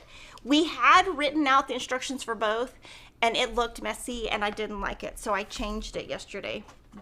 And I thought it was too confusing, and if you're going to use that paper, you'll know how to do it. And us giving you that background difference will be plenty of info. From Dolores Rast, will you use batting in this quilt? Yes, I use batting in all my quilts. And from Sylvia Martinez, what's a pantograph? Pantograph, okay. If you tell pillows. I'm going to show you on the small because it's easier to explain. Yeah. Okay, so when you send your quilts to be quilted, if you send them out to a long arm quilter, they can do freehand, which we rarely do, and that's because I like pantographs. For whatever reason, that's what I like. I am extremely picky about the thread that is used. I am extremely picky about what pantograph is used. I probably care more about the actual quilting sometimes than the fabric. If the quilting is not right, it will ruin a quilt for me. There is a quilt that is in my sewing room that drives me crazy every time I see it because I cannot stand the pantograph. It didn't come out the way that I thought it would. So the pantograph is actually this little design. So this is like a little harlequin or a little harlequin, is that how you say it? And then this one's more modern. So it's a computerized, digitized file that they buy or create, and then they just push a couple buttons and it quilts it. Is that the way you explain it? Yeah, pretty much. It's like if you see a machine that's the long arm is doing a pantograph, the machine's pretty much going on its own. Yes. Like they're not like holding it. They just have to like adjust it and reset a few times. But it is just like a computerized quilter. Mm-hmm. Yes. Yeah, it's really cool to watch actually. I like the sound that they make. It's like because it's a very it's an ASMR. Like it's a very consistent sound. Yes. Yes. Also, Lori, I promise the quilt got saved and rescued from the ground. It is not on the ground anymore. Oh, it's not on the ground. Yes. Okay. And then super chats. There's more of them. There's so many. Thank you guys so much. From Mary Musselman. Sorry, not Mary. I misread that. Megan Musselman for $4.99 super chat. She says, "Happy Friday. Thanks for my weekly happiness, Kimberly and Fat Quarter Shop." Aw, thanks. Thank you, Megan. I don't know why I want to call you Mary Megan. Your name is Megan. From R.S. Steinbeck for $9.99 super chat, and they put a little dancing pear that says #1 fan. Aw, thank you. And then super chat for $4.99 from Angela Bollinger. Thank you so much. Bollinger or Bollinger? Let me know in the chat. And super chat from Lylene Collins for $5. And Lylene says, "Kimberly, I love your attitude. Keep the positive going." Thank you. And Stitching with the Sisterlies gave us a super chat for $4.99 and said, "Just because." Aw, thanks. I saw that one of them moved. I was wondering if they're still going to be able to do their videos. I hope so. Okay, so I wanted to show you this. This uses our triangle paper. So you would get the pattern. Is it free? Yes, it's a free pattern. So you get the free pattern, and we wrote the pattern to use our triangles on our roll. So you just follow the pattern to know which one to use. It was designed by Gina Tell, and this is the quilt that's in the video right here. This is the Roslyn collection. Gina designed it, Kate made this, and Gina quilted this with the fresco panto. And this is the 6-inch version. We do have a quilt kit with this. So this was the original one that we did. And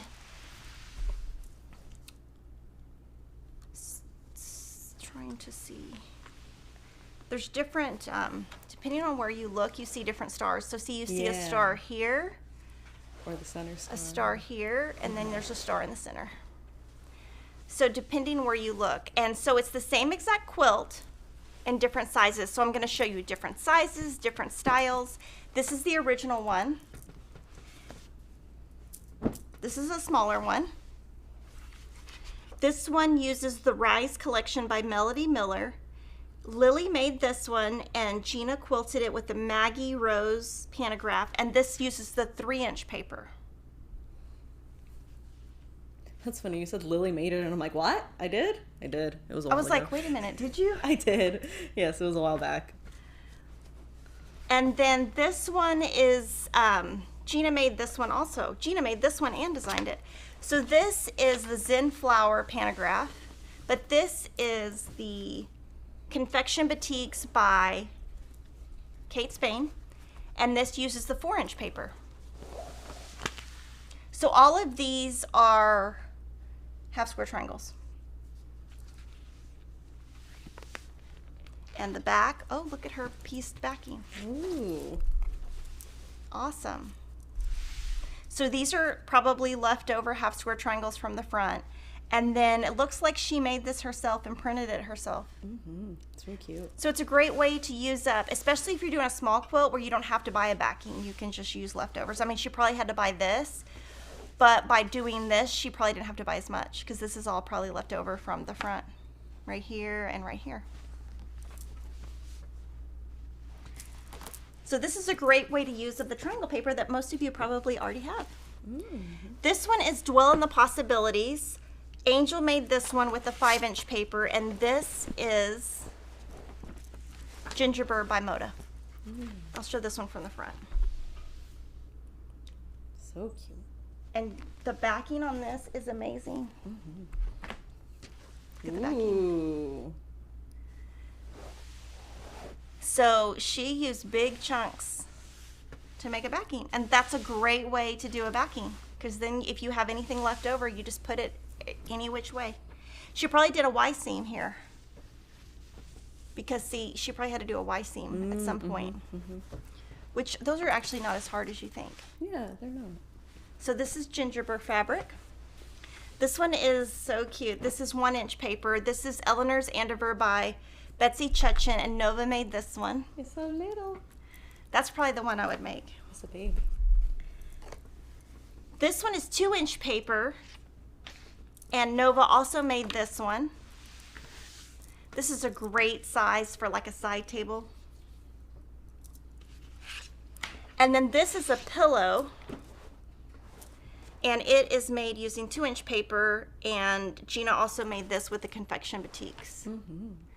And she used the envelope back, but she didn't do all the way over. She just folded this over, stitched it down instead of having it double thickness on the back. Mm-hmm. And that's probably better with batiks because batiks do get pretty thick. Mm-hmm. So that is a brand new free pattern brought to you by Fat Quarter Shop, completely free. Mm-hmm. Pointed Possibilities. If you don't want to use triangle paper, you can do that. You don't have to use it. We wrote it for triangle paper. Mm-hmm. And thank you to Gina Tell for designing that for us. Yes. And that's just part of what we try to bring you on the channel. We are always bringing you free stuff.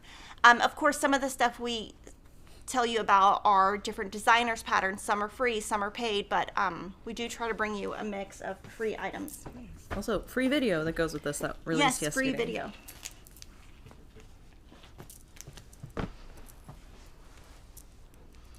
And Cross My Heart is a brand new quilt kit. It's using the same fabric I just showed you.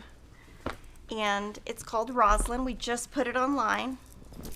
And this is one of our Jolly Bar kits.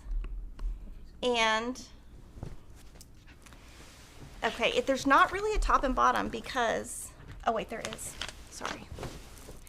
Now with this one, You could actually rework the math to do all hearts in the center or all 4 patches in the center. And so this is, yeah, let me show that. Show 1 star. So it's also a star design. It's using our Jelly Bar. A lot of our Jelly Bar designs, now this is a Jelly Bar. It's 5 by 10, only available at Fat Quarter Shop. On the back of all of them is a free pattern that's tucked in here.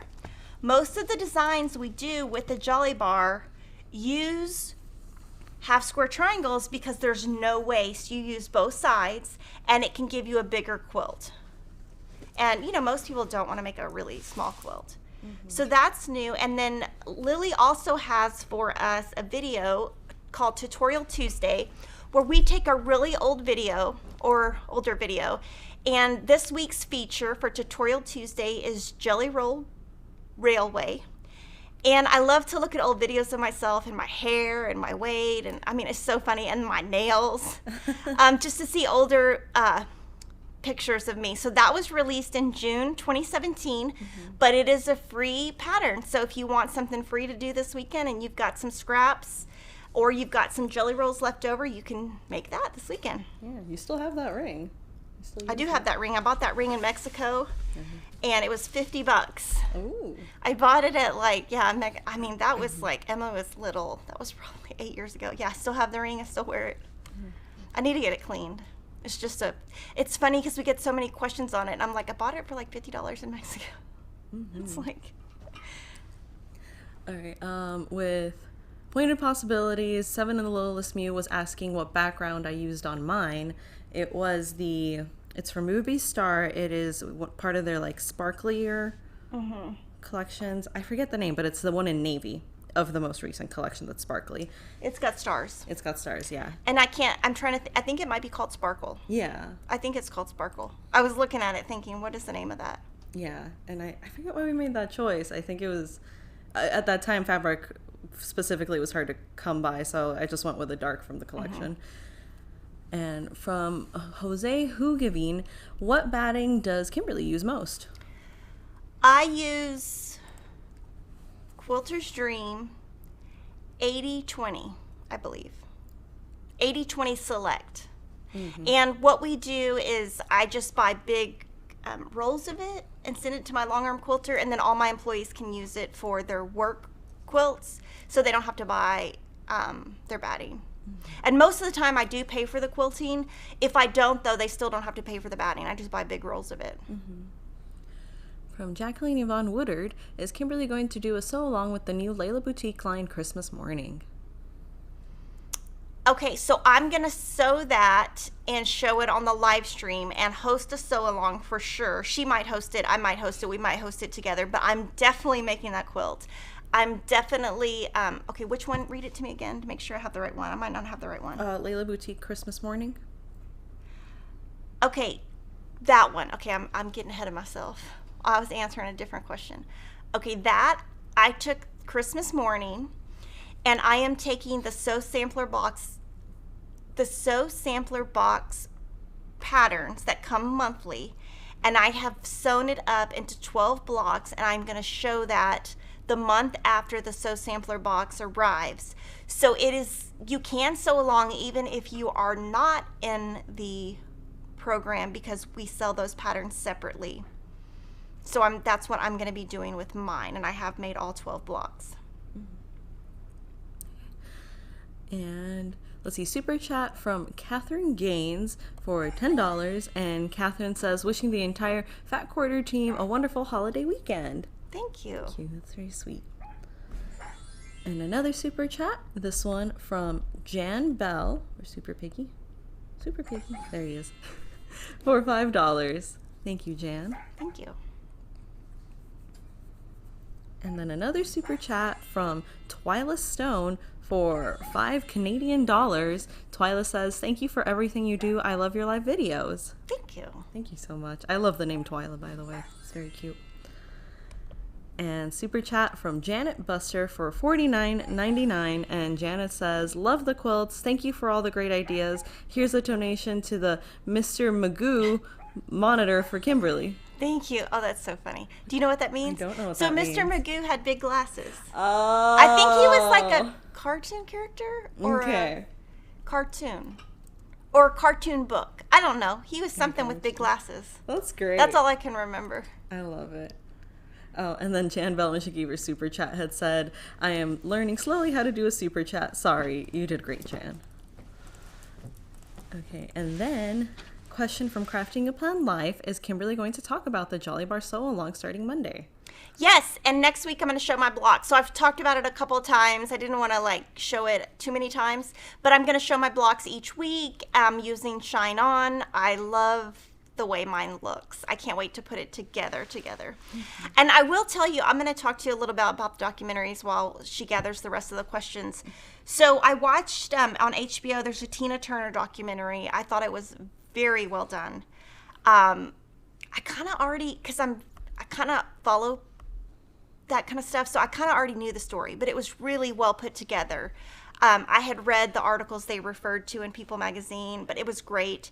And then right after I watched it, it recommended a documentary that I guess came out in January, and it's called The Lady and the Dale. And I thought, that's a weird name. I didn't even read what it was about, and I started watching it yesterday. No, I watched 2 days ago.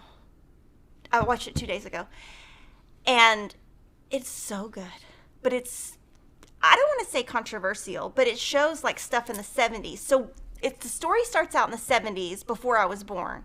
So I never heard of that part of the story. So that part of the story is in the 70s. That's episode 1 and episode 2. And then episode 3, somehow she ends up in Austin. And I'm thinking, I've never even heard of this lady. What is this? Then they go in, they start talking to a writer for the Austin American-Statesman, and he's talking about how he came up with a story about what he's going to write about. And I thought, oh my gosh, I remember that story in the newspaper. I also remember that because that was before the internet. Not before the internet, before I had internet, let's just say that. And I can remember driving to college, because I commuted to college, listening about this lady and how she ran her business and where it was and how it involved homeless people. And I thought, I drove by that place because I heard about it on the radio, and they talked about where it was and how there was crime and all this stuff. And I mean, I am super nosy. It was between my house, and it was really close to my parents' house. And I remember one night, we always went to this one restaurant called El Gallo. We went there once a week. My family and I, before my dad died, we went there every Friday. Rain, sleet, shine, whatever, we went there every Friday. I can remember driving from my parents' house, taking a shortcut to that restaurant, driving by and looking at this homeless camp place that, I mean, I don't want to give away the story, but I was like, oh my gosh, I would have never even known. And I was kind of mad at myself that documentary had been out since January and I hadn't watched it. But the part of the story that begins in the beginning, I don't remember any of that, and I don't even remember that part of being anything to do with the last part of the story. But I was like, oh, I drove by that. And I remember later, because it's near a police station where they do, we haven't done it in the last 2 years, but Brown Santa, where you go and you pick up the gifts on one of the first Saturday in December, and then from the police station, and then you deliver it to houses. Well, I remember that's the one that I would go to with my kids, and we would pick up. And I thought, a couple of years ago, I thought, I drove by here at one time, and there was this big homeless camp, and it had something to do with a story, and I can't remember what that story was. And I've always kind of thought, what was that story? That was in there. I was like, oh, I mean, I thought it was great. I think the documentary was good.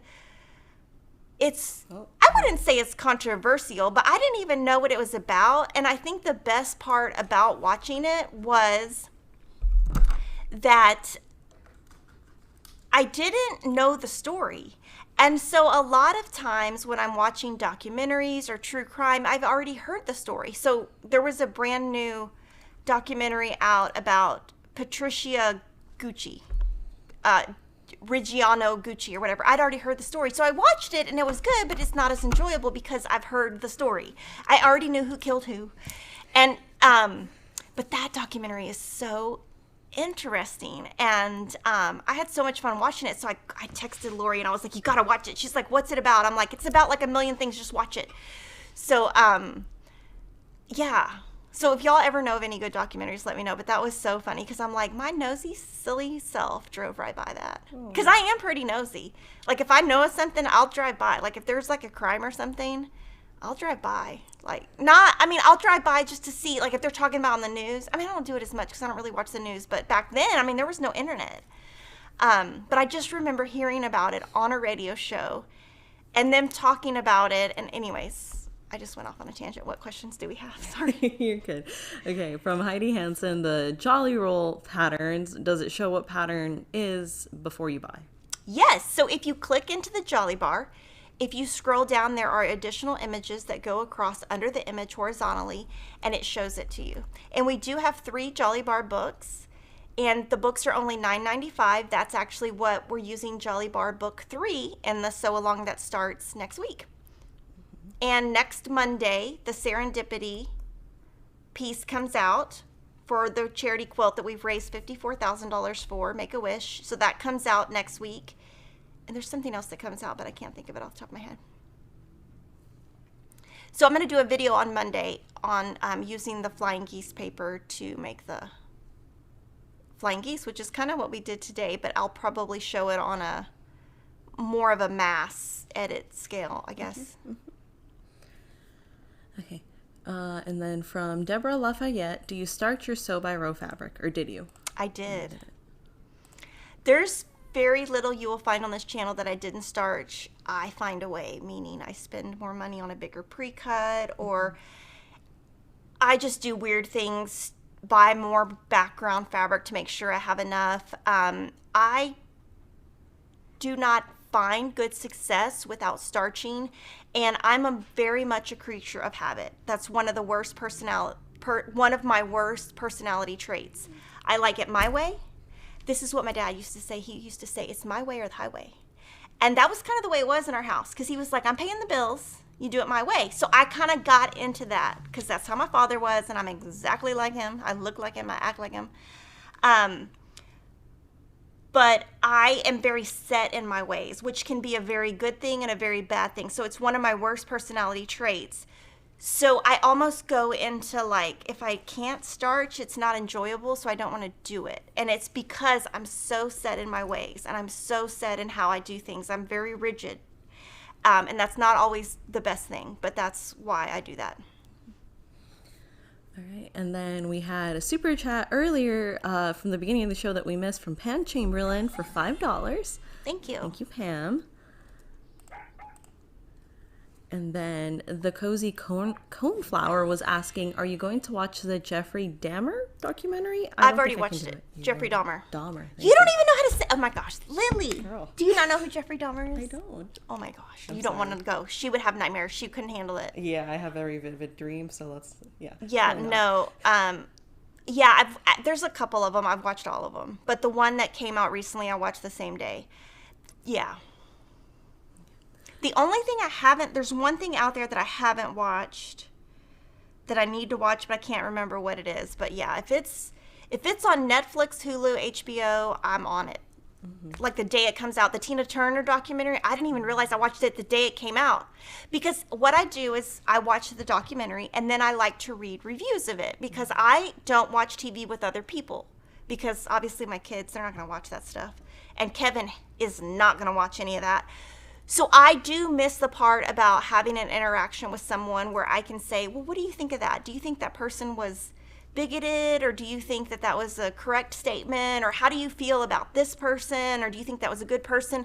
I do talk to Lori about them, but I do like to read what other people think of them, or just the situation, or is that a really bad person, or is it a good person? You know, that kind of thing. So I get on Reddit and I read, and when I went to read about the Tina Turner, it was the day it came out, and I was like, oh, I didn't miss a beat on that. And I didn't even know that that was the day it was coming out, but it was very good.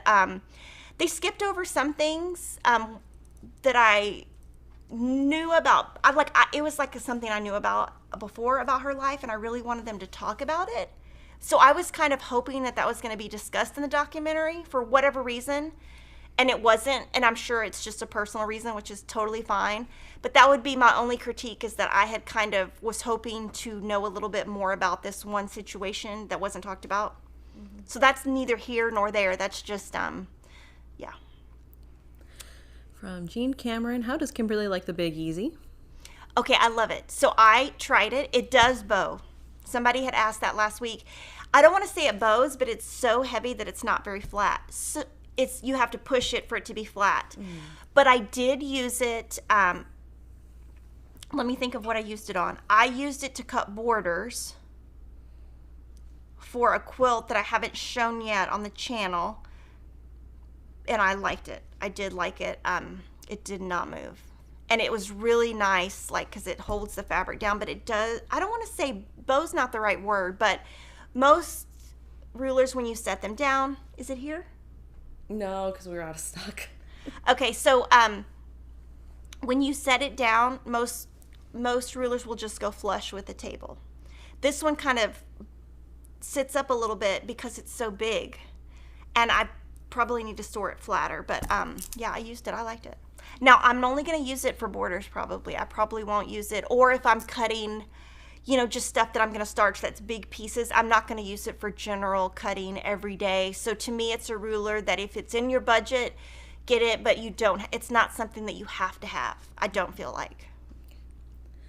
And then we had a super chat from Laura Davis for $5, and Laura says, FQS is awesome. Thank you for being so positive.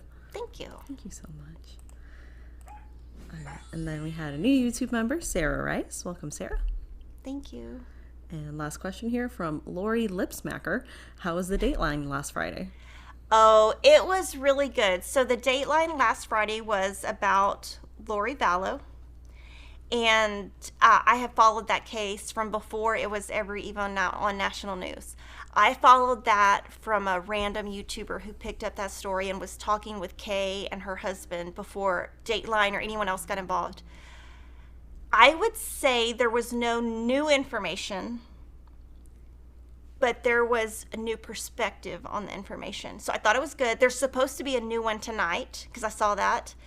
I don't know what it's about, but I will be watching it tonight. I love Dateline. I love Keith Morris. My favorite photo I have is me and Keith Morris. It is the best photo ever. I need to get it. I'm going to CrimeCon this June. It's in Austin. Woo! And so I want to get that one printed, and I have one with Nancy Grace and get them to sign it.